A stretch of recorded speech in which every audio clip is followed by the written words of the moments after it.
Welcome to the Manifesting Latina podcast, where you'll learn to unlock your incredible power of manifestation and connect deeply with yourself. I'm Dr. Norma Reyes, your guide and host, helping you manifest a life filled with purpose, abundance, and inner wisdom. Together, we'll dive into the art of manifestation, practical techniques, personal growth, and the magic of aligning with your deepest desires. No more feeling stuck or disconnected. It's time to awaken your inner manifester. Embrace your spirituality and create a life that truly resonates with your soul. Tune in each week to the Manifesting Latina podcast and begin to manifest your dream life.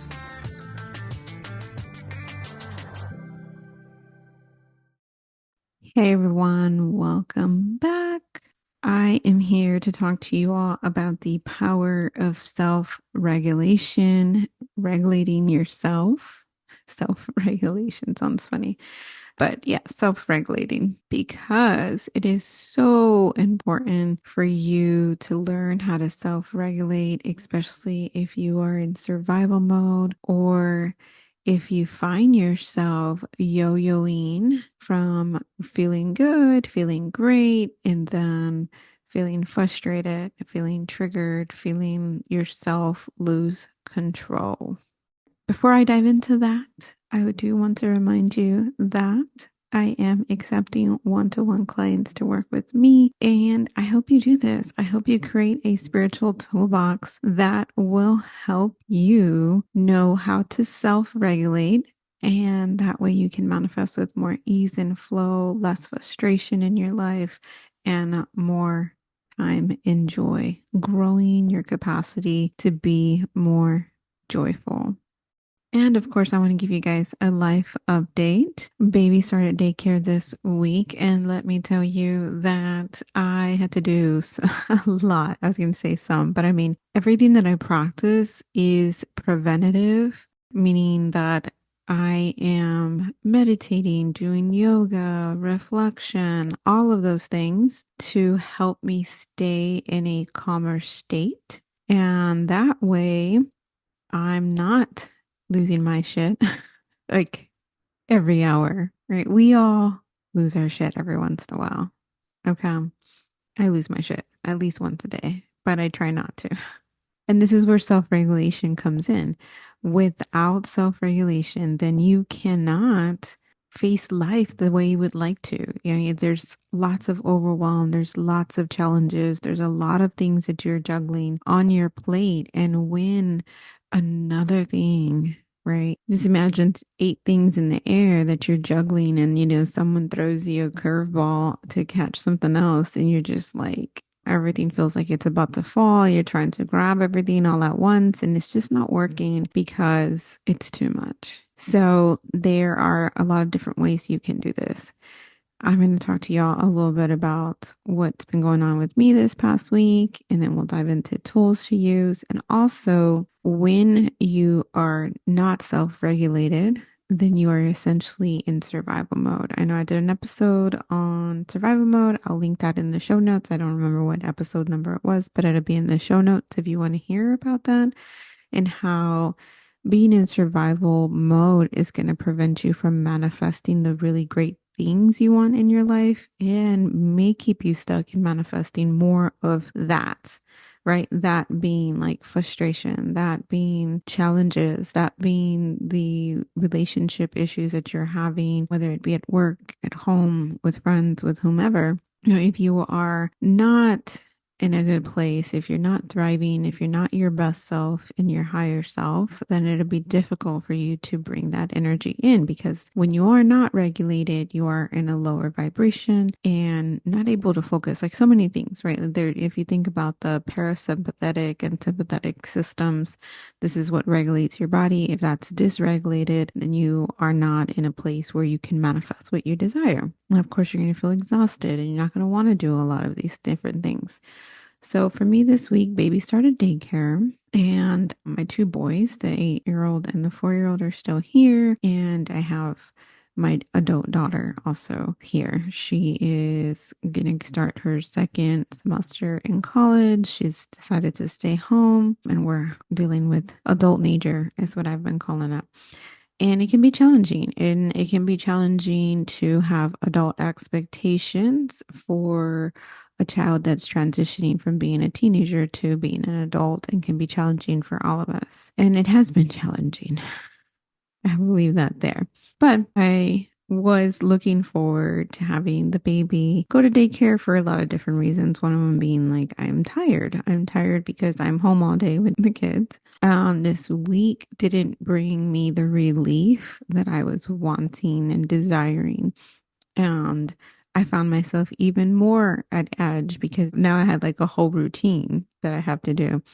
And that is like wake up, get the bottles ready, which now as I say this, like get the bottles ready the night before. Come on, girl. Anyway, get the bottles ready, get him ready, and then go and drop him off. And I had been taking the younger boys with me because they were really excited to go with me. Now they're not so much. Today they were not. And so I let them stay because like my daughter's here. She's typically asleep in the morning, but she's here if they need something. I lock the door. They didn't cry when I got back and told me that they were scared. So I know that they felt good and safe too. So baby drop-offs have been fine. He's been great. Hasn't really had any issues. And today is Friday. But the recording will come out on Tuesday. And each day I felt like new challenges outside of baby and the boys were coming up, and I was just like my fuse just was getting shorter and shorter, even though I'm still doing my typical meditate in the morning, journaling in the morning, doing some gentle movement. I was still doing those things, and those things, those tools, those spiritual tools will help you stay regulated up to an extent. As obviously new challenges have come up, instead of bringing new tools to calm me down, and then really like you don't know what you don't know, right? It's our first week. I chose to do it this week. I was going to start him in August, and then I was like, let me just do July 15th because if I wait till August, then I'm going to also be taking the boys to school. I might feel overwhelmed. And I'm so glad that I did that. Even though financially it would have been nice not to. I am really glad that I did that because it has been just, I don't want to say chaotic, but chaotic. And I've never had any of my babies go to daycare this early. So, prepping bottles. My biggest fear was there was not going to be enough breast milk for him. And then my second biggest fear was that he wasn't going to be eating. Fortunately, he's been doing those things. But then we also had other things going on. Like my daughter had a doctor's appointment, and then she had new student orientation that she missed Wednesday. And I was really upset about that. Plus, having to navigate who's going to take her, who's going to pick her up, and then also working to give her autonomy and being like, okay, you have to take responsibility for those things that you're doing or not doing and plan them out and make sure that you're taking care of that. So on Wednesday, I was very dysregulated and I took an hour. I probably could have took longer, but I only had an hour because I had sessions. So I drop off the baby around 9 each day and I pick him up about 3 because I have this, well, sometimes 4. It's been 4 lately, but I just felt like I don't want to just leave him in daycare all day. So like these expectations that I've been putting on myself has caused me stress. And so since I was very dysregulated on Wednesday due to my daughter missing her orientation, and not so much the missing part, just kind of the lack of being proactive, right? Meaning like taking the steps to ensure that she was going to be able to go and make it and all these things. And so I was very upset. I was very angry, and I partly wanted to be angry. And you have to also claim your emotions. That is like the message I've been receiving from me for the last like 2, 3 weeks, maybe a little bit longer, is like claim your emotions, all of them. And Wednesday, I really did. I was just like, I am just so angry right now. I came into my office and I was like, okay, I'm going to journal. And I journaled for like 5 minutes. And I was like, okay, I can't journal because I just want to hold on to this anger. I did some yoga to release tension, followed a YouTube video, plenty of YouTube videos out there. And so I picked one with yoga with Bird. I'll tag it in case anyone's interested in the exact same one. It was only like about 12 minutes. Personally, I like to do that, like yoga that only takes about 12 to 15 minutes. I am busy. I would love to be able to spend like 30 minutes to an hour doing it, but unfortunately, I don't have that time yet. I haven't, and I really think I just haven't grown my capacity. It's not the time factor. It's my capacity in transitioning between activities that it's not where I want to be. Before, I didn't have to have such a long transition period. I think just because of all the little moving bodies I have, plus myself, it's really hard to transition. And I'm also wanting to take more breaks in between those transitions, making it a little bit harder for me. So I did the yoga and I was still really angry. And I was like, oh my gosh, okay, what else can I do? Right. I know all the different spiritual tools that I've come across. I don't know all of them. There's always new tools out there, and I'm always searching for new tools. And I'm like, okay, the next one that came to mind was tapping. And that's called emotional freedom technique. If you're unfamiliar with it, I'll put a video link on the show notes so you can see what that is. And so I did tapping and I did tapping around anger. And all I said was, if you are familiar with tapping, you start off with tapping on what's called the karate chop, right? And you just think like karate chop on your hand and you'll get it. But that part, and all I said was, even though I'm angry, I love and accept myself. Even though I'm angry, I love and accept myself. And I touched the different tapping points. And first round, I did it. And when you do tapping, you write down your number of where you're at. So I was at a 7 prior to doing one round. I did one round, I got down to like a 5. And I was like, am I really at a 5? I'm still angry. And then I did the second round. After the second round, I got it down, I think, to a 4. And I was okay. I was starting to feel relief. I'm feeling not feeling angry. And then finally did another round. And these rounds take max about 2 to 3 minutes. They don't take very long to do. And I'm like, am I angry? I mean, I don't know. Is it gone or not? So I put 0.5 because I was like, I feel like I'm not. But then is it really real? Is it really gone? And that was Wednesday.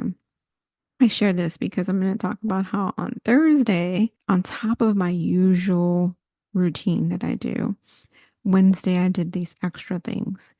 And then Thursday, we were running around, taking my daughter to the appointment, dropping off my son, like doing all these different things.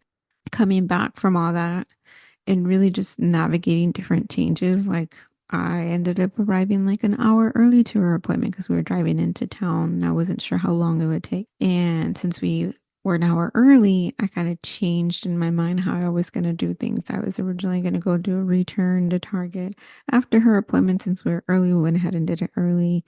Her appointment finished, and I'm like, okay, well, let's head back home. And I had not planned on going to have lunch anywhere, but I'm like, let's go have brunch. And partly, like, there was some anxiousness. I'm not going to say I didn't have any anxiousness, but the anxiousness was around that I packed everything I needed in regards to like pumping while on the road. But my plan was just to pump somewhere in a parking lot and then come home. But since I didn't have the pump, I forgot it, packed everything else but the pump.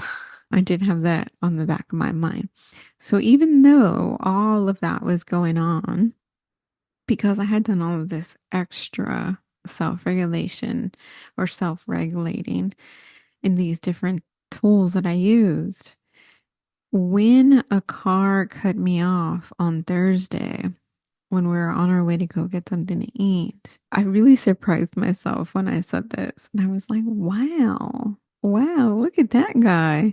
And it was just funny. And usually I know that when I'm in a calm state of mind and I'm driving and people cutting me off, people driving crazy, people just peopling, doesn't really bother me. But if I'm not in a really calm state of mind, and I could just be having an ordinary day, nothing out of the ordinary, but I'm not in a calm state of mind, meaning like my frequency is not at a high frequency, meaning like maybe even getting up to joy, but let's just say it's not calm.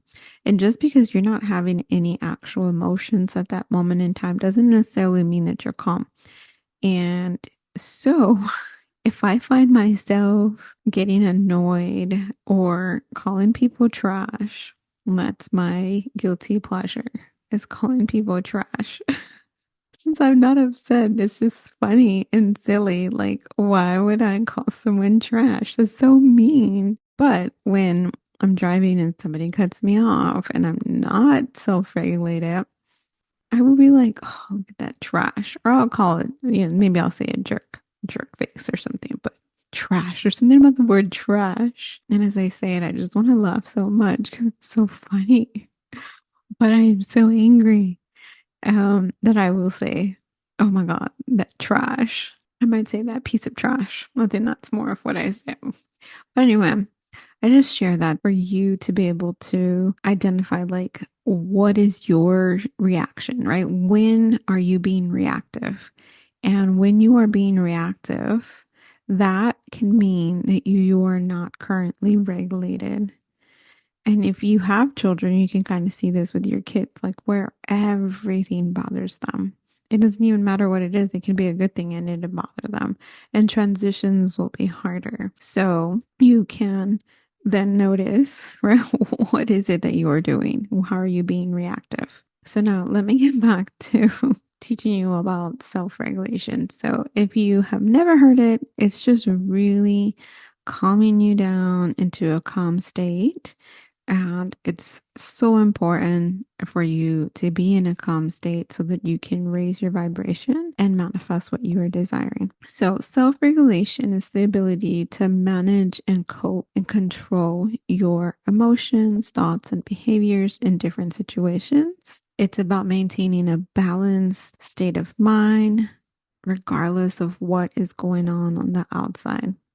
This skill is crucial because our emotional state directly impacts our energy, our vibration, and in turn affects your ability to manifest. When you are calm and centered and grounded, you're going to be more closely aligned with your intentions and the flow of the universe. Versus if you are angry, even if you, I mean, and I'm saying angry because that's the most recent emotion that I've had, but even if you're sad, like all of those lower vibration emotions make you want to curl up, right? Like you just want to like protect your energy. But when you are calm, your arms are open, your heart is open, and you're just really seeing, right, things in a whole different light. So I'm going to talk to you guys a little bit about the science behind it, because this is not just woo-woo. This is actually everything that I talk to my counseling clients this way. I talk to my manifesting clients this way about regulating, and it's so important. But it's a practice. First, you have to start practicing different things, and then when you get dysregulated, you can be like, okay, now I got to add more tools. So your brains have a built-in mechanism for regulating your emotions, primarily in the prefrontal cortex and the amygdala. Now, your prefrontal cortex doesn't fully develop to the age of 25. Prior to that, self-regulating can be difficult. If you've had trauma, if you've had challenges, just because your brain has finished growing doesn't mean that you've learned the skills to be able to self-regulate well. And this might lead to different outbursts. And until you start to learn how to, can you actually start to manage your emotions better? So the prefrontal cortex is responsible for rational thinking and decision making, while the amygdala is involved in emotional responses. When we experience stress or anxiety, The amygdala can overpower the prefrontal cortex, leading to a heightened emotion and reaction, right? Like when you get triggered. So, self regulation practices help strengthen the prefrontal cortex ability to manage the amygdala's responses, allowing you to stay calm and composed. So, some people are naturally going to have a better ability to manage their emotions because maybe they learn practices, right? Maybe they were taught how to manage their emotions. Maybe they were allowed to express their emotions as children. Or on the flip side, maybe they learned how to manage them, but not maybe in positive ways, meaning staying quiet. But then later it can show up as something else. So I'm not going to go there. I'm not going to dive into that. But some typical techniques for self-regulation. One of them is deep breathing. So it's so simple to do. You can do it anywhere. You don't need any special tools. You don't need to watch a video. All you have to do is focus on your breath. Deep breathing helps activate your body's relaxation response. And even when you are having an anxious response, you can tell that either you're holding your breath or you're breathing fast. So if you are feeling overwhelmed, you can take it back and ask yourself, okay, let me go ahead and just notice my breath going in my nose, coming out my mouth, and even just slowing down your talking. If you find yourself talking really, really fast, it could be that you are getting to a heightened state where you might actually become reactive because your breathing is not slowed down enough. So try inhaling through your nose for a 4 count. So that is called, there's different things, but you can do a 4 count and then you can hold your breath for 4 and then you can exhale for 4. So if 4 feels too long, because I know when I started this, 4 felt too long. So 3, right? 1, 2, 3. Take a breath in. 1, 2, 3. Hold. 1, 2, 3. Release. 1, 2, 3. And just repeat that and repeat that. So that's deep breathing. There's also breath work, which is completely different than doing deep breathing. Breath work is its own thing. Highly recommend doing that.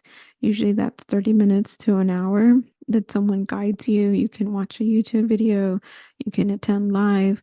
That is different from deep breathing. It's like maybe like more advanced skills regulating. So then something else you can do is mindful meditation. So practicing mindfulness helps you stay present and aware of your thoughts and emotions without judgment. You can start with a few minutes each day, focusing on your breath and then observing your thoughts as they come and they go. This takes a lot of practice. So if you have a lot of thoughts, if you are an anxious person or you feel a lot of overwhelm, you're just like, I have too many thoughts in my head, I would say first, before going into a mindfulness meditation or practice, write things down. Like, okay, here are all the things that are coming up in my mind. And then taking a moment to just sit and be mindful. And you can hear the sounds around you. You can close your eyes. You can like run your hands on your legs and feel the textures. This is how you become mindful and present in the moment. Again, do this 2 to 3 minutes to begin with, and then move up to like 5 to 10 minutes. In the beginning, 1 minute might even feel too long. 2 to 3 minutes, though. Push yourself, grow that capacity. You can also do progressive muscle relaxation. This is a technique that involves tensing and then relaxing different muscle groups in your body, which can help you reduce physical tension and promote relaxation. So again, you could start with like your hands. You start with scrunching up your face, counting up to 10, and then releasing. And then again, like scrunching up your hands, scrunching up your face, scrunching up your toes, and then release. And and that was probably like a 3 count. So you can just practice those things. You can also look up YouTube videos. You can search this on the internet. Everywhere, there's all of these different things that you can find. Of course, journaling can help. Writing down your thoughts and feelings can help you process and release emotions and helping you gain clarity and perspective. Now, it's important that when you are journaling, you don't become attached to the emotions and the thoughts. Remind yourself thoughts are just things that you repeat to yourself that may or may not be true. And when you start to say that, it opens up the window of like, okay, just because I think something doesn't make it right, just because I think something doesn't make it true, just because this is how I'm currently thinking doesn't mean that I will always think this way. And as you open up that door, you can allow an expansion, right? Allow yourself to grow. And so, last one I'm going to talk about is grounding techniques. So, grounding techniques are exercises such as walking barefoot on the grass, focusing on sensory details, visualizing roots growing from your feet into the earth. And that can help you just feel more centered and connected. And so, why do you want to do this? Why is it so important for manifestation? That's because when you are calm and centered and you are in a higher vibrational state, it aligns you with the frequency of what you are desiring. Stress, anxiety, and other negative emotions lower your vibration and they create resistance. Remember that thing I was talking about? Like if you're curling up into a ball because you're angry, anxious, scared, you're not in an open arm position, figuratively speaking. Because I'm not saying that you need to be, even though I do have my hands open right now. And I'm like, okay, I'm open and I'm receiving. If you're not, you are making it harder to attract what you want. A calm state allows you to focus more clearly on your intentions, visualize your goals with greater clarity, and remain open to receiving the opportunities and the signs from the universe. It also helps you trust in the process and let go of attachment to the outcome. This is why staying calm and regulating yourself is so effective in manifestation. Now, if you have a lot of issues, a lot of challenges, and the thought of doing any of these activities just feels like way too much, I definitely would say to think of hiring a professional. And by professional, this can be a therapist, a spiritual healer, anyone that you feel can help you learn how to use these techniques, and someone that you can talk to about what's going on in your life, what is causing the overwhelm. For some, going to a therapist works, for some, going to a therapist doesn't. And maybe you have been going to a therapist, but it's no longer effective for you. Then start looking for another person that can fill a similar type of role. This can, like I said, be an energy healer. This can be a life coach. This can be any type of practitioner that is practicing the techniques that you're looking and desiring to gain skills in. So, as I wrap up, let me talk about how to integrate self-regulation into your daily life to support your manifesting journey. First, just start making time for these practices each day. Decide what you want to do. Pick one, whether it's meditation, deep breathing, journaling, yoga. I know I didn't go into yoga or tapping, but I did mention it before. And just pay attention to your emotional state and use grounding techniques whenever you feel off balance. Remember, the more consistent that you are, the more you practice self-regulation, the more naturally it will come and the more effective your manifestation efforts will be. Now, I do have to say something about consistency. Consistency, yes, we all know it's important. What's more important is persistence. So if you miss one day, that's okay. What's more important that you do it the next day, that you persisted, even though challenges arose, that you persisted, even though you don't know what you're doing. Trust me, a lot of these practices I picked up on my own. I didn't have anyone teaching me or guiding me. And now, as I continue to grow in my practice now, 5 years later, that I've actively been doing these practices. Some of them I had done before, kind of haphazardly here and there. But now, 5 years into doing this more regularly, and I would say 5 years consistently doing it, but in the last 2 to 3 years, I've been finding and looking for supports, different coaches and mentors to expand my thinking, expand my knowledge base. And this has been like live coaching. This has been group coaching. This has been modules that I've been part of. as well as like reading books and picking up books and then going on YouTube.